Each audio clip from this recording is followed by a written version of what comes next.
एक कुत्ता गली में मारा घूमता है, एक कुत्ता कार में घूमता है। वो प्रारब्ध, मनुष्य नहीं। मनुष्य में दो, भाग्य और कर्म, दोनों के लिए रखा गया है। अगर हमारा भाग्य जोरदार पड़ गया तो हमारे कर्म फेल हो जाएंगे, और कर्म जोरदार पड़ गया तो भाग्य को दबा देगा। ये फाइनल का मनुष्य जन्म है। इसमें ये केवल नहीं कि प्रारब्ध में जो लिखा है वही होगा, आगे कुछ हो नहीं सकता। फिर मनुष्य जन्म की दुर्लभता सिद्ध नहीं होती। मनुष्य जन्म की दुर्लभता शास्त्रों में गाई गई है, दुर्लभो मानुषो देहो। क्या दुर्लभता है?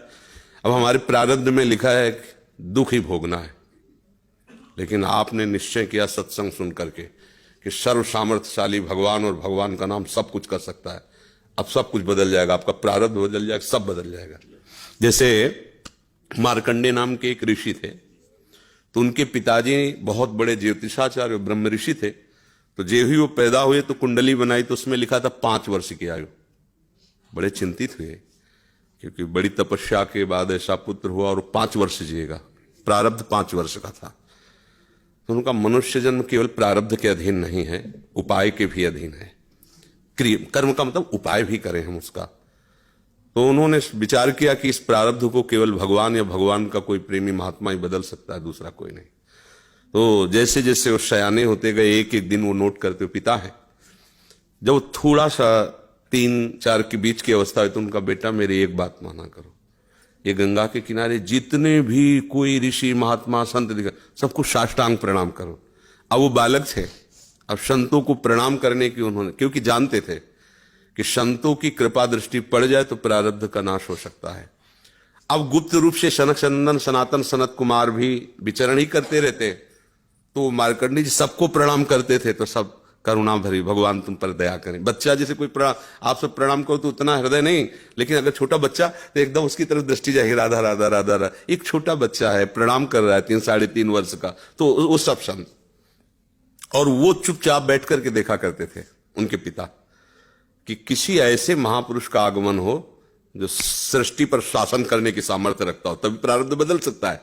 छोटी मोटी तपस्या वाले से प्रारब्ध थोड़ी बढ़ता है। उन्होंने देखा ये चारों तो कुमार हैं, सनक सनंदन सनातन सनत कुमार, जो साष्टांग किया, तो वो एकदम, वो भी 5 वर्ष की अवस्था में रहते हैं हर समय। उन्होंने कहा चिरंजीवी भव। बस वो खड़े हो गए, बोले महाराज ये अभागा चिरंजीवी लायक नहीं है, इसके प्रारब्ध में 5 वर्ष की आयु लिखी और चौथा भी पूर्ण होने जा रहा है, कुछ समय का जीवन है। सनकादि ने कहा जो चिरंजीवी भव तो चिरंजीवी भव। हमने उसका भाग्य देख के थोड़ी बोला, उसका आचरण देख के बोला। एक छोटा बालक संतों के चरणों में लेट रहा है, ये चिरंजीवी लायक ही है। बोले महाराज अब भाग्य देख के दे, 5 वर्ष की आयु, अब कैसे? तो उनका हम वो तिथि वो तारीख तुम निकालना, और उस तारीख को हम भी आएंगे भगवान शंकर के मंदिर में, भगवान शंकर के लिंग को ऐसे गले लगवा के बैठालना, हम भी वहीं रहेंगे, देखते हैं कैसे मृत्यु ले जाएगी इस बालक को। ऐसा ही हुआ। अब संतों के बताए हुए मार्ग पर चलने वाले का मंगल ही होता है। तो वैसे चारों कुमार वहां विराजमान गुप्त रूप से, धर्मराज पधारी, यमराज के रूप में नहीं, धर्मराज के रूप में। क्योंकि पर वो ये दृश्य देखकर घबरा गए, और मृत्यु के भी, काल के भी महाकाल भगवान शंकर हैं। उनका स्मरण किया कि भगवान आपके ही विधान का हम पालन करते हैं, जो आप आज्ञा करते हैं।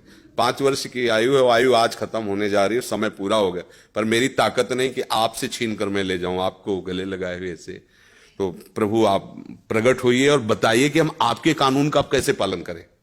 अगर हम अभद्रता करते हैं तो आपकी मर्यादा जाती है, और अगर मैं अपने आपके कानून का पालन नहीं करते तो धर्म का नाश होता है। तो भगवान शंकर प्रकट हुए और उन्होंने कहा कि तुम्हें कोई परेशानी की बात नहीं, 5 वर्ष की आयु है ना, मेरी आयु के 5 वर्ष इसको जोड़ लीजिए।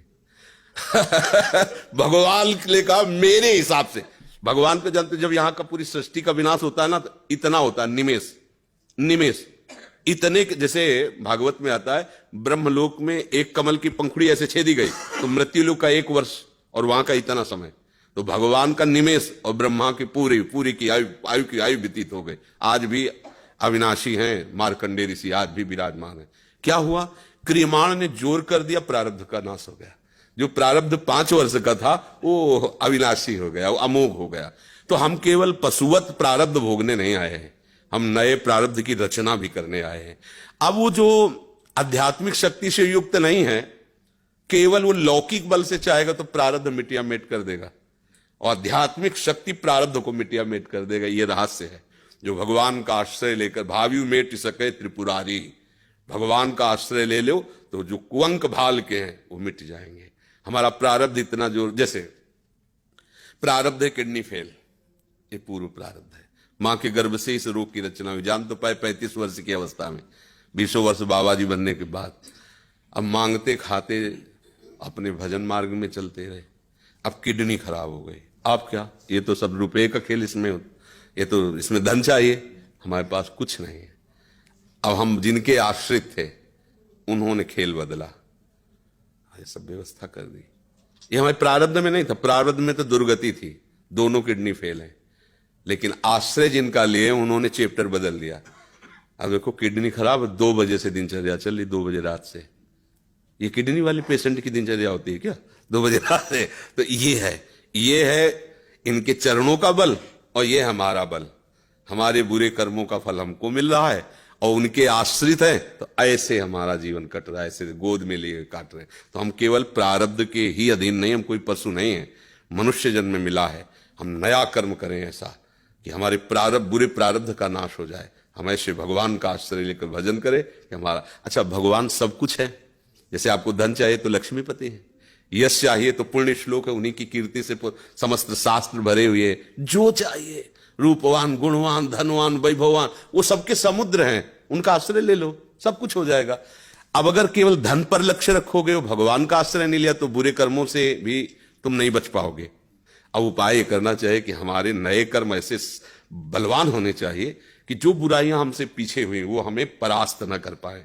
अगर हम यश चाहने की कोशिश करें तो भगवान का नाम कीर्तन करें, गुण और संयम से रहें, सबको सुख पहुंचाएं, अपने आप यश होगा।